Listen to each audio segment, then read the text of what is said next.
Right, part 2 of the reading from Mark Twain, chapter 2, dealing with Tom Sawyer whitewashing the fence, which was a chore for him, which he wanted to go out and play, right?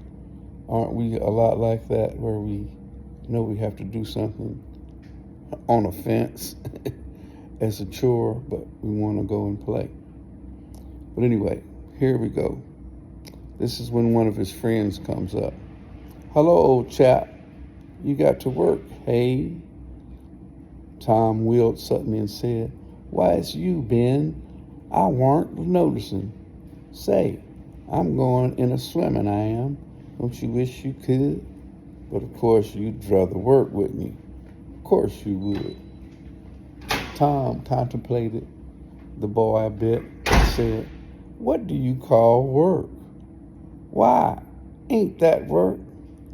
Tom returned his whitewashing and answered carelessly, "Maybe it is, and maybe it ain't.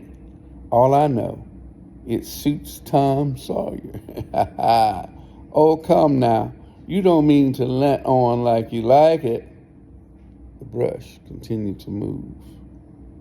"Like it? Well, I don't see why I ought not to like it.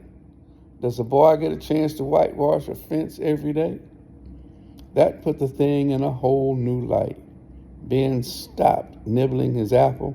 Tom swept his brush daintily back and forth, stepped back to note the effect, adding a touch here and there, criticized the effect, Ben watching every move and gently more and more interested, more and more absorbed.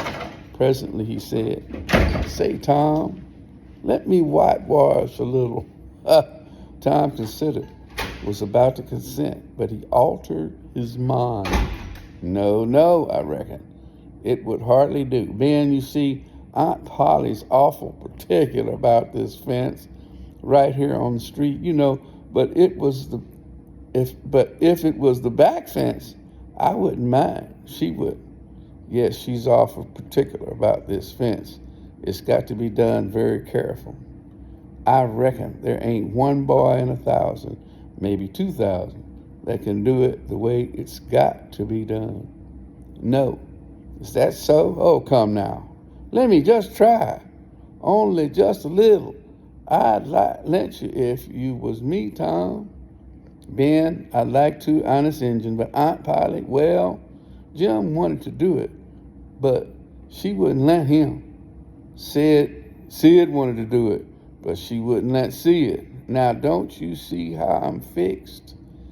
If you was to tackle this fence and anything was to happen to it, oh, shucks, I'll be careful. Now, let me try. Say, I'll give you the core of my apple. Ooh. And that's how it started. "Well, here, Ben, now don't. I'm afeared. And give you all of it. I'll give you all of it." Tom gave up the brush with reluctance in his face, but alacrity in his heart. And while the late steamer Big Missouri worked and sweated in the sun, the retired artist sat on a barrel in the shade close by, dangling his legs, munched his apple, and planned the slaughter of more innocents. That'll conclude part 3 of this reading.